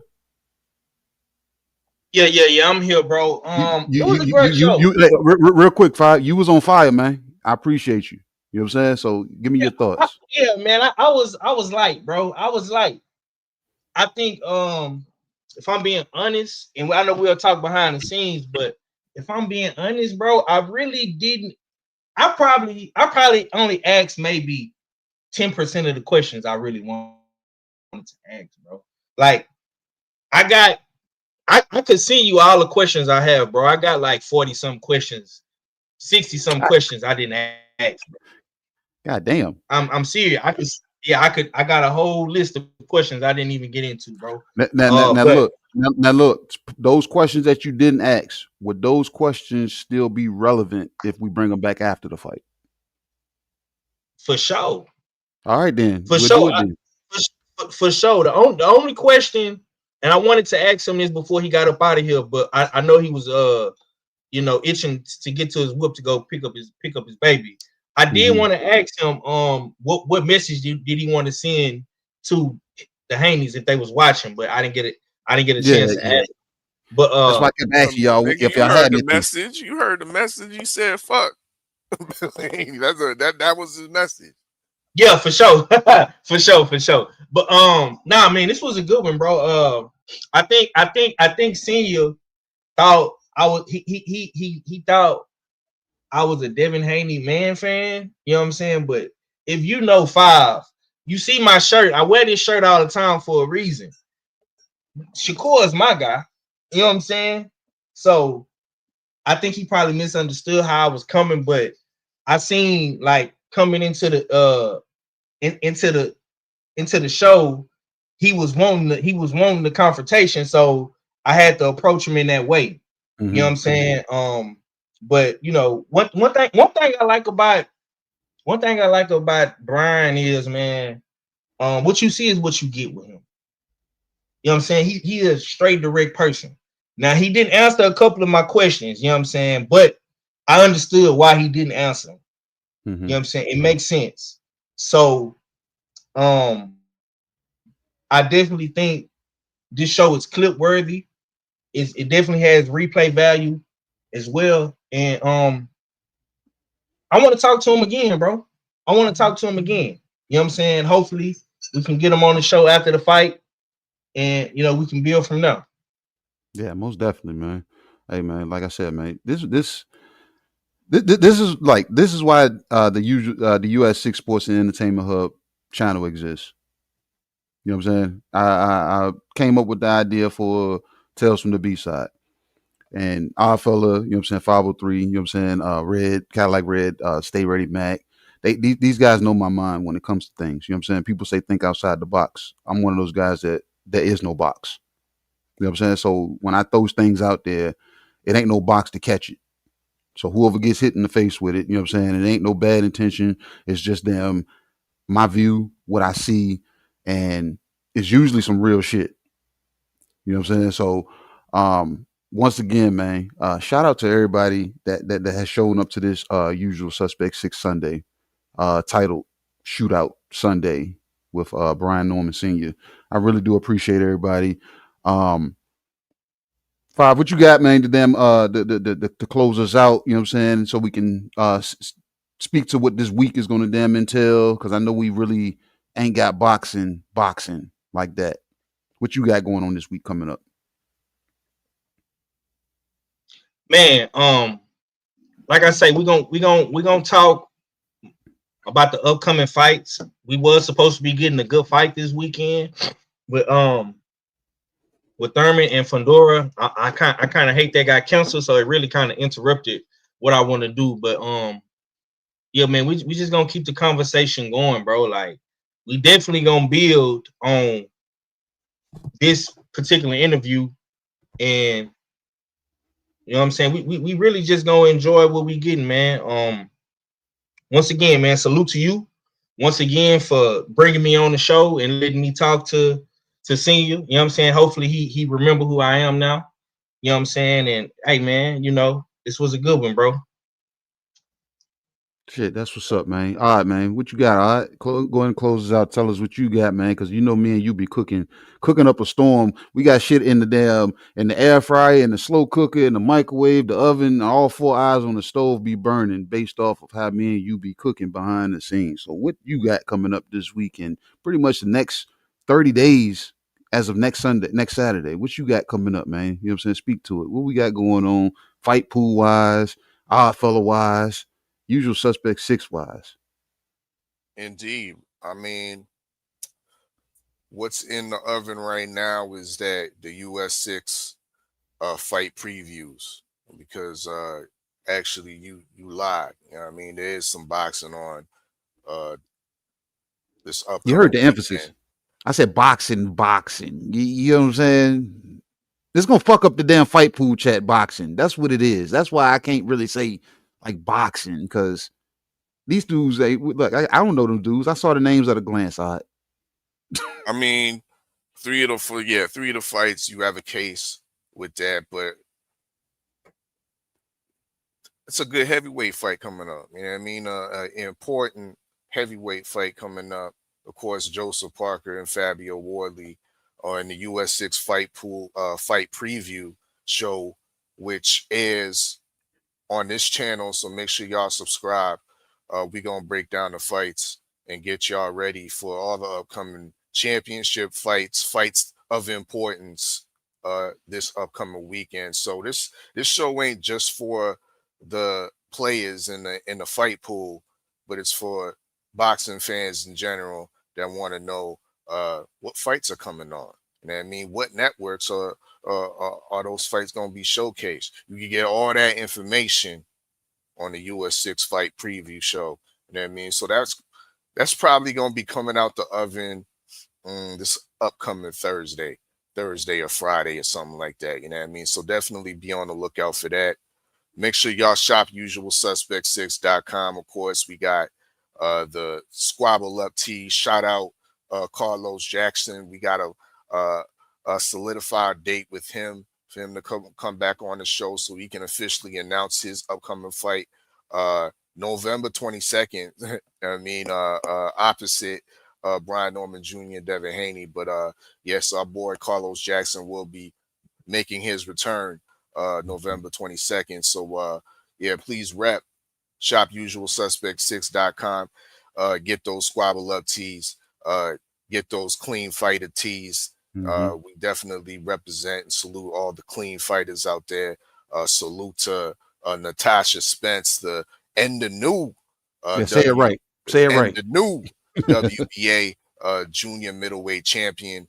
We're gonna have to talk to her, you know what I mean, upcoming, and figure out, is she gonna defend that belt or is she gonna continue on her journey? Because last time she was on Tales of the B-side, she was talking about going all the way down to 147 in the dig. Clean fighter though. Salute to her, Natasha Spence, and the new WBA junior middleweight champion of the world in the dig. So yeah, be on the lookout for all the new content. Big up Cadillac Red. We'll see if the Beltway will be open tomorrow. If not, you know what I mean, be on the lookout for more content on the Usual Suspect 6 Sports and Entertainment Hub. It's your favorite, your most hated R fella. Salute to the Usual Suspects. Salute to the chat. Once again, the chat was lit. Make sure y'all smash that like button. And I'm Giz on. Man, there you have it, man. Usual Suspect 6 Sunday, folks. Sunday shootout with Brian Norman Sr. I'm your host, KG.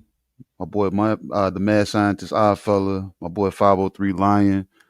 Shout out to the Usual Suspect 6.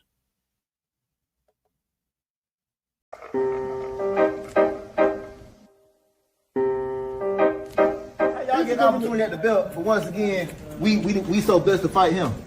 We're giving you an opportunity. He got the belt. He got the belt. He came to y'all. He got the belt. He did not come to. That's what you say. He did not come.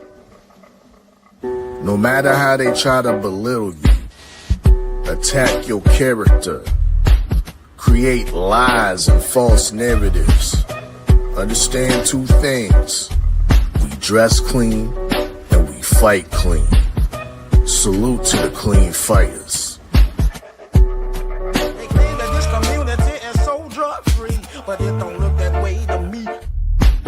And I started thinking to myself, man, what did he do to make them niggas that mad?